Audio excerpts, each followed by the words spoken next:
Hey there, and welcome to a new episode of History Sparkle, the set of videos where I provide an historical context around certain historical periods or certain literature masterpieces. Today, we're talking about one of the most famous houses of British royalty, the House of Tudors. Are you ready? So, shall we go?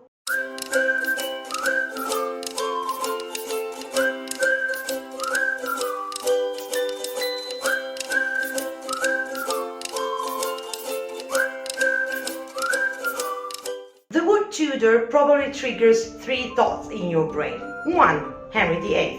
2. Elizabeth I. 3. The TV series. They are not wrong, apart from the TV series where we can appreciate Henry Cavill, but definitely it's not enough when we're talking about the Tudors.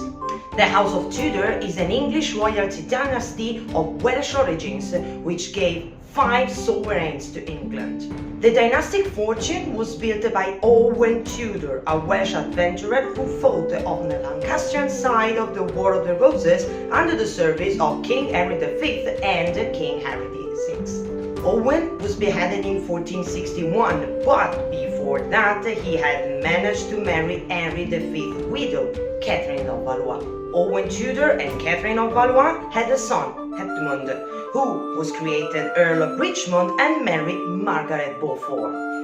This was a cunning move as Margaret Beaufort was connected to John Gaunt, who was her grandfather, son of Edward III, and therefore she had a distant claim to the throne as a Lancastrian. Margaret and Edmund had a son, Henry Tudor.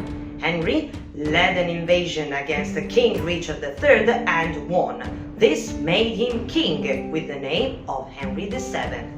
In reality, he claimed the throne by title of inheritance and by judgment of God given in battle. With another cunning move, he married Elizabeth of York. Daughter of Edward IV and sister of Edward V, she was the heiress to the York dynasty.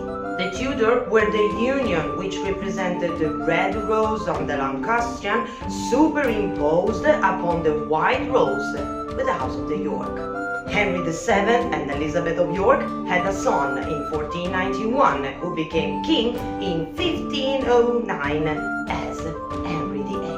Most people tend to think of Henry VIII just as a slave of his sexuality because he had 6 wives, and although I can't really defend him from this light, which I'm sure you would appreciate, he was more than just a lustful king. Since the death of his elder brother, Henry was raised with the highest expectation as the crown of England, and England itself was in desperate need of some stability and relief from the Civil War. During the first part of his reign, Henry left a lot of decision power, though he had always been in control of it, to his dear friend and minister, the Cardinal Thomas Wolsey. The initiatives that Wolsey took between the year of 1515 and 1527 had brought indeed England in a good position, being allied with Charles V of Spain, as Henry was married with a Spanish widow, Catherine of Aragon, and the Church. But then, Wolsey tried to reverse the alliance at the wrong moment, resulting in big losses in trade and also in a loss of advantages in their strategic power in Europe. The regime was not only unpopular abroad, but it was losing popularity at home. In such a fragile moment, it's easy to understand the obsession that Henry had with the need of a male heir. A thing that up to now Catherine had failed to produce, as she had given birth only to a girl, Mary Tudor, later known as the Bloody Mary. In 1523, Henry made Wolsey take the blame for a special tax that both of them had tried to impose, but it had encountered a fierce resistance. It is probably that signed the beginning of the fall of Wolsey. When in 1527 the regime was facing bankruptcy, the idea of a woman to continue the lineage was unbearable. And in the 6 following year, Henry pursued what he called the King's Great Matter. That was his divorce from Catherine. To Henry's defiance, he really tried to do the things in a good way. He in fact said that the marriage was against the divine laws, as he had found a passage in the Bible forbidding to marry a brother's widow. Catherine was in fact his brother Arthur's widow, and asked the Pope for an annulment. To prove this case, Henry pointed at several stillbirths and early deaths his offspring was enduring. This wasn't a big deal, and usually the popes were inclined to indulge this kind of request, but unfortunately for Henry, it was just the wrong moment. The power and the prestige of the church at that time was at big risk due to the Lutheran Reformation that was taking place, and the church could not simply risk to go against Charles V of Spain. In addition, granting this to Henry for Pope Clement XXVII was really a big deal, as it would have meant to declare illegal an earlier exercise of papal power, thing that would have implied a great loss of money. Wolsey attempted a trial, but he was ousted in a few weeks. Thomas More became councillor and advised the king to not pursue the divorce and take arms against the Lutheran heresy. A situation of confusion lasted for some years in waiting for the church to be forced to abide until King Henry VIII won control of the council and pushed for the decision to separate from the Catholic Church. He divorced Catherine and married Anne Boleyn. It's likely that Henry didn't expect a revolution, but it's true that he was able to take advantage from it. He took all of the church possession in England and redistributed them, balancing in some way the state coffers. In the following years, Henry grew more and more self-confident as he knew how to work with the parliament, and even if he had given an image of his superiority over the parliament, he technically remained under its control. With the excuse of treason, he beheaded several important figures, friends or not, such as Thomas More, and his fame of being a man of light and learning was substituted with the fame of being a man of blood. You all know, he had 6 wives. He beheaded a few of them, one died due to childbirth complication, he divorced from one because he said she was ugly. He had only seen a portrait of her before marrying her, and when he married the last one, Catherine Parr, he was just an old man, sick and unhappy, certainly not the man that could lead a nation. He focused only in keeping the realm united, but ignored the discontent that was growing in the country and between the religious factions.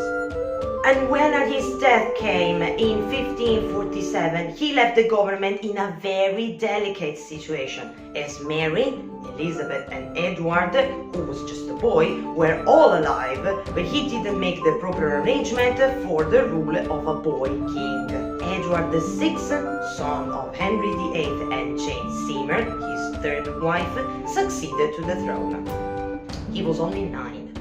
Taking advantages of his young age, first his uncle, Edward Seymour, Duke of Somerset, and then John Dudley, first Earl of Warwick and then Duke of Northumberland, controlled the power using the Child King just as a mask. When in 1553 Edward started to show signs of tuberculosis, Northumberland manipulated him to arrange to exclude Edward's stepsisters, Mary and Elizabeth, from the succession and to put Northumberland's daughter-in-law, Jane Grey, to the throne. After Edward's death, Jane reigned for 9 days, until she was overthrown by Edward's sister, Mary I. Mary Tudor, or Mary I, is infamously known as Bloody Mary, but few people know that she was just the very first Queen of England, and the first woman to rule England from her own rights. Being the daughter of the first woman from whom Henry divorced, she hadn't had an easy childhood. Indeed, when Henry managed to get his divorce and find a union with Catherine, Mary's mother, incestuous, her birthright was automatically illegitimated. Anne Boleyn did a lot to increase her discomfort. She forbade Mary to have access to her parents and forced her to act as lady-in-waiting of her newborn stepsister, Elizabeth. The third queen, Jane Seymour, tried and indeed succeeded in reconciling Mary and Henry, but she was able to return to the court only in 1544, when Henry was married to Catherine Howard. She was always considered a bastard, an illegitimate child, and she remained faithful to her Catholic faith. After Edward's death, She gained the throne thanks to the support of many who believed that she was the righteous queen, and her first mission was to bring England back to the Church of Rome. This was obviously not an easy task, as a lot of members of parliament had expanded their fortune thanks to all the land and monasteries her father had confiscated to the church. She persisted so much and tried to marry Philip II of Spain, but a Protestant insurrection broke, led by Sir Thomas Wyatt. But Mary was as stubborn and brave as his father. Wyatt was defeated and executed. She managed to marry Philip II of Spain and re-establish the law about heresy. In the following 3 years, many rebels and Protestants were executed, so that she earned a nickname of Bloody Mary. Her unpopularity grew even more when, in a disastrous war with France at the Spanish side, England lost the port of Calais, vital for her trade with Europe and the last continental possession. She had gained the throne in 1553, but by 1558 she was childless, depressed by a long series of forced pregnancy, and eventually she passed away on November 17th, probably due to an ovarian or uterine cancer. And that's when, amid bonfires, bells, and patriotic demonstration, Elizabeth I was declared Queen of England. I won't speak about her in this video because she alone deserves probably 2 episodes of History Sparkle, but as she never got married and never had children, she was the last of the House of Tudor. The Tudor dynasty ended with her in 1603, and after her, the House of Stuart gained the throne of England. The House of Tudor is known by a lot of people, but probably only for their ability to create so much gossip and having no fear of violence. While we should keep in mind that this is a household that laid down the foundation of the country that we know now, fierce, detached from Europe and Catholic Church, and unique. You can like or dislike their members, but you can't deny the importance they had for England. So thank you very much for watching this video. If you like it, please give it a thumb up. If you want to see more video about history and literature, please subscribe to the channel. Remember, we are a language school. We teach English, French, Spanish, and Italian for foreigners. So we teach teenagers as well as adults, and we deliver lessons online as well as in presence. If you want to follow us on the social media, this is our Facebook page. This is our Instagram page. This is our email address. You can write to us and ask any question that you want about English history or about English courses. Thank you very much, and I hope to see you soon with another Literature Snacks. Bye bye!